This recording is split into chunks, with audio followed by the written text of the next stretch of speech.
Welcome back to clean news Rajasthan. चलिए देखते हैं राजस्थान की 15 फटाफट बड़ी खबरों को। स्कूलों में जाने के लिए छात्राओं को भत्ता देगी राजस्थान सरकार। राजस्थान के ग्रामीण इलाकों में स्थित स्कूलों में पढ़ने वाली छात्राओं के लिए खुशी की खबर है। इसकी योजना के तहत प्रदेश के ग्रामीण इलाकों में सरकारी स्कूलों की 9वीं और 10वीं क्लास की छात्राओं को रोजाना के प्रेजेंस के हिसाब से 20 रुपए की ट्रांसपोर्ट वाउचर सुविधा प्रदान की जाएगी। इसका फायदा राज्य की 21,234 छात्राओं को मिलेगा। पूरे साल स्कूल में प्रेजेंस के आधार पर हर छात्रा को मैक्सिमम 5400 रुपए दिए जाएंगे, जो उसके बैंक खाते में जमा होंगे। इसके लिए किसी भी सूरत में नकद भुगतान नहीं किया जाएगा। इस ट्रांसफर वाउचर योजना का लाभ उन्हीं छात्राओं को मिलेगा जिनके घर से स्कूल की दूरी 5 किलोमीटर या उससे ज्यादा है।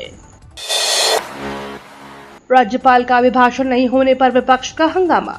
राजस्थान विधानसभा के बजट सत्र के पहले दिन राज्यपाल का अभिभाषण नहीं होने को लेकर सत्ता पक्ष और विपक्ष के बीच बहसबाजी हुई। सदन में नेता प्रतिपक्ष टीकाराम जूली ने कहा कि नए सत्र की शुरुआत राज्यपाल के अभिभाषण से होनी चाहिए। इसका जवाब देते हुए विधानसभा अध्यक्ष वासुदेव देवनानी ने कहा कि ये दूसरा सत्र है, इसलिए राज्यपाल का अभिभाषण जरूरी नहीं। जल्द तैयार होगी कोटा एयरपोर्ट की डीपीआर। स्पीकर ओम बिरला ने की नागरिक उड्डयन मंत्री के साथ बैठक। कोटा में हवाई सेवा अब जल्द शुरू होने जा रही है। कोटा बूंदी से सांसद लोकसभा अध्यक्ष ओम बिरला ने संसद भवन स्थित अपने कक्ष में नागर विमानन मंत्री के राम मोहन नायडू और एयरपोर्ट अथॉरिटी ऑफ इंडिया के अधिकारियों के साथ कोटा ग्रीनफील्ड एयरपोर्ट के संबंध में समीक्षा बैठक की। बैठक में बिरला ने कहा कि संपूर्ण हाड़ौती क्षेत्र के विकास के लिए कोटा में एयरपोर्ट का निर्माण आवश्यक है। राज्य सरकार इस संबंध में बाधाओं को तेजी से दूर कर रही है। केंद्र सरकार के स्तर पर औपचारिकताओं को जल्द पूरा कर राज्य सरकार के साथ समन्वय बनाकर काम किया जाए ताकि एयरपोर्ट का निर्माण शीघ्र प्रारंभ हो सके। दिल्ली की तर्ज पर जयपुर में बनेगा भाजपा का नया प्रदेश कार्यालय। राजधानी जयपुर में भाजपा नया प्रदेश मुख्यालय बनाने की तैयारी कर रही है। इसके लिए सत्ताधारी भाजपा ने जेडीएस से शहर के नजदीक 6000 वर्ग मीटर जमीन के आवंटन करने का आवेदन किया है। जानकारी के अनुसार हाल ही में पार्टी की ओर से एक प्रतिनिधिमंडल ने जेडीए आयुक्त मंजू राजपाल और आवासन आयुक्त से जमीन उपलब्ध कराने के लिए मुलाकात की थी। बताया जा रहा है कि जेडीए ने लैंड बैंक के आधार पर अजमेर रोड और रिंग रोड के बाद जमीनें चिन्हित की है। जिस बाबा के सत्संग में भगदड़, उसका राजस्थान के पेपर लीक माफिया से कनेक्शन। उत्तर प्रदेश के हाथरस जिले में रानी भानपुर गांव में भोले बाबा के सत्संग में अब तक 122 लोगों की दर्दनाक मौत के बाद से पुलिस उस बाबा नारायण साकार शिवहरि को खोज रही है जिसने सत्संग आयोजित कराया है। भोले बाबा उर्फ नारायण साकार शिवहरि अभी तक पुलिस की पहुंच से दूर है।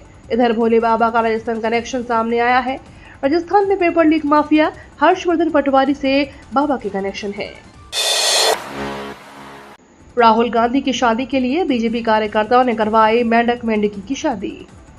कोटा में अजीब मामला सामने आया है, जहां बीजेपी कार्यकर्ताओं ने राहुल गांधी की शादी के लिए मेंढक मेंढकी की शादी करवा दी।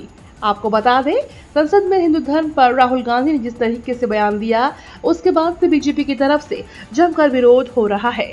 उन्हें कोई पप्पू बता रहा है तो कोई बच्चा कह रहा है।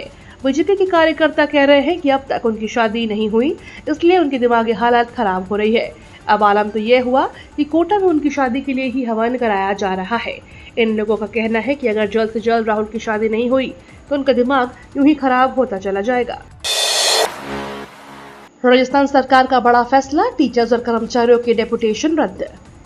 अपने मूल पद को छोड़कर अपने घरों के पास प्रतिनियुक्ति पर बैठे शिक्षा विभाग के प्राध्यापकों और दूसरे कार्मिकों के ऐश के दिन खत्म होने वाले हैं। शिक्षा विभाग ने बिना स्वीकृति के अपना मूल पद छोड़कर डेपुटेशन पर बैठे हुए टीचर्स और उनके स्टाफ की प्रतिनियुक्तियां रद्द करने का आदेश जारी कर दिया है। अब उन्हें अपने मूल स्थान पर जाकर ज्वाइन करना होगा। हालांकि इस आदेश से उन टीचर्स को राहत दी गई है जिनका डेपुटेशन शिक्षा मंत्री, शिक्षा सचिव या शिक्षा निदेशक के आदेशों से हुआ है। राजस्थान के इस जिले में 1 रुपए में करवाई जाती है शादी। महंगाई के इस दौर में जहाँ शादी विवाह के नाम पर लोग लाखों करोड़ों रुपए खर्च कर देते हैं, लेकिन राजस्थान के जोधपुर में एक ऐसा संस्थान जो विवाह के नाम पर फिजूल खर्च को रोकने के लिए गरीब परिवारों के लोगों को मात्र 1 रुपए में शादी करवाई जाती है। जोधपुर में मुस्लिम समाज के लोगों के लिए ये अनूठी पहल चलाई जा रही है, जिसे मारवाड़ शेख सैयद मुगल पठान विकास संस्थान चला रहा है। इस संस्थान ने बीते 9 वर्षों में अब तक करीब 110 लोगों का निकाह करवाया है और उनका घर बसाया है। इस शादी का खर्च मुस्लिम समाज के 140 लोगों द्वारा अपने स्तर पर उठाया जाता है, जबकि शादी के लिए गरीब जरूरतमंद लोग केवल 1 रुपए का खर्च देते हैं। अगले 1-2 दिन राजस्थान के लिए रहेंगे भारी। इन दिनों में भारी बारिश की चेतावनी। राजस्थान में बारिश का दौर जारी है। कई इलाकों में पानी की आवक से बढ़ोतरी हुई है। अलवर में शाम को बारिश हुई, वहीं शाम होते होते सीकर में भी मौसम अचानक पलट गया। जिले के कई हिस्सों में आंधी चलने के साथ बरसात शुरू हो गई। मौसम विभाग ने चेतावनी जारी की है।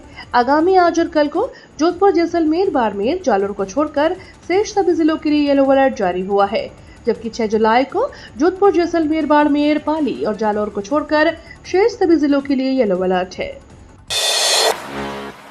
जयपुर में बारिश से जलमग्न हुई सड़कें, पानी में डूबने लगी कारें, रेस्क्यू टीमें अलर्ट पर।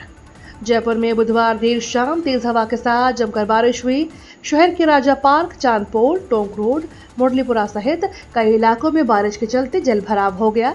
इससे लोगों को बाहर निकालने में काफी परेशानी हुई है। शहर की कई कच्ची बस्तियों में घुटनों तक पानी भर गया है, जिससे लोगों को घरों से बाहर निकलना मुश्किल हो गया है। भारी बरसात को देखते हुए सिविल डिफेंस की रेस्क्यू टीम को अलर्ट मोड पर रखा गया है।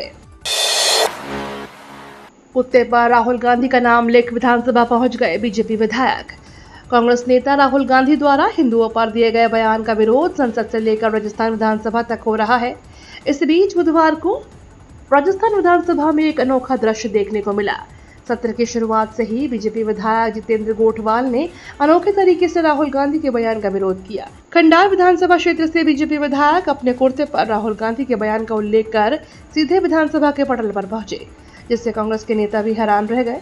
राजस्थान तक के बीजेपी विधायक ने कहा कि देश में सबसे बड़े लोकतंत्र के मंदिर संसद में राहुल गांधी द्वारा हिंदू धर्म के लिए उपयोग किए गए शब्द निंदनीय है, इसलिए पूरी कांग्रेस पार्टी को इस पर माफी मांगनी चाहिए। कांग्रेस को अपनी गलती का एहसास दिलाने के लिए मैंने यह कुर्ता पहना है। संसद में राहुल गांधी की हिंदुओं पर टिप्पणी का मामला। कांग्रेस नेता राहुल गांधी की हिंदुओं पर की गई टिप्पणी के संबंध में हाईकोर्ट वकील दत्त शर्मा ने उनको लीगल नोटिस भेजा है। वकील का दावा है कि राहुल गांधी ने संवैधानिक अधिकारों का दुरुपयोग किया है, जिससे हिंदू समुदाय की भावनाएं आहत हुई हैं। एडवोकेट अक्षय दत्त शर्मा ने अपने बयान में कहा कि यह नोटिस राहुल गांधी की संसद में दिए गए बयान के खिलाफ है, जिसमें उन्होंने हिंदुओं पर विवादास्पद टिप्पणी की है। शर्मा ने कहा कि राहुल गांधी ने संवैधानिक अधिकारों का गलत इस्तेमाल कर हिंदू समाज की भावनाओं को ठेस पहुंचाई है। उनके इस बयान पर कानूनी कार्रवाई की मांग की गई है। इंसानी दिमाग के साथ लॉन्च हुआ दुनिया का पहला एआई रोबोट, लोगों की बड़ी चिंता। एआई रोबोट को लेकर पहले से ही चिंता की स्थिति बनी हुई थी, लेकिन अब चीन ने जो रोबोट लॉन्च किया है वह इंसानों के लिए बेहद खतरनाक साबित हो सकता है। चीन ने दुनिया का पहला ऐसा रोबोट लॉन्च किया है जिसमें इंसानी दिमाग है और वह इंसानों की तरह सोच सकता है। एआई इंसानों के बुद्धि स्तर से मेल नहीं खा सकता है, इसलिए वैज्ञानिकों ने अब मानव मस्तिष्क एआई को दे दिया है। चीन में तियानजिन विश्वविद्यालय के शोधकर्ताओं ने एक ह्यूमनॉइड रोबोट विकसित किया है जो मानव मस्तिष्क कोशिकाओं का इस्तेमाल करके काम करता है।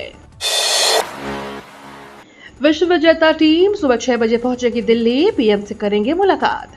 बारबाडोस से भारत के लिए भारतीय टीम रवाना हो चुकी है। भारतीय क्रिकेट कंट्रोल बोर्ड की स्पेशल फ्लाइट का इंतजाम किया है। इसमें रोहित शर्मा की सेना और मीडिया कर्मी स्वदेश लौटेंगे। बीसीसीआई के उपाध्यक्ष राजीव शुक्ला के मुताबिक भारतीय टीम सुबह 6 बजे दिल्ली पहुंचेगी। इसके बाद 11 बजे प्रधानमंत्री से मुलाकात करेंगे और उसके बाद रोहित शर्मा एवं कंपनी स्पेशल विमान से मुंबई के लिए रवाना होगी। राजस्थान में 13 साल पहले शिक्षक भर्ती एग्जाम में हुई धांधली का राज अब खुला। राजस्थान के बांसवाड़ा जिले में भर्ती परीक्षा के फर्जीवाड़े से जुड़ी सामने आई सच्चाई ने हर किसी के होश उड़ा दिए हैं। पुलिस कार्रवाई के बाद हो रहे एक के बाद एक खुलासे से भर्ती परीक्षा सवालों के घेरे में आ गई है। यह मामला शिक्षक भर्ती परीक्षा में फर्जीवाड़े से जुड़ा हुआ है, जिसमें डमी अभ्यर्थी के जरिए नौकरी पाने के मामले में पुलिस ने बड़ा खुलासा किया है। इस धांधली में एक पुलिस कांस्टेबल की भी गिरफ्तारी हुई है। पुलिस की जांच में पता चल गया है कि साल 2011 में शिक्षक भर्ती भी ऐसे ही फर्जीवाड़ा हो चुका है। पुलिस ने कुल 3 आरोपियों की गिरफ्तारी की है। ये तो थी राजस्थान की बड़ी खबरें। रोजाना सबसे पहले अपडेट पाने के लिए क्लीन न्यूज राजस्थान को अभी सब्सक्राइब करें।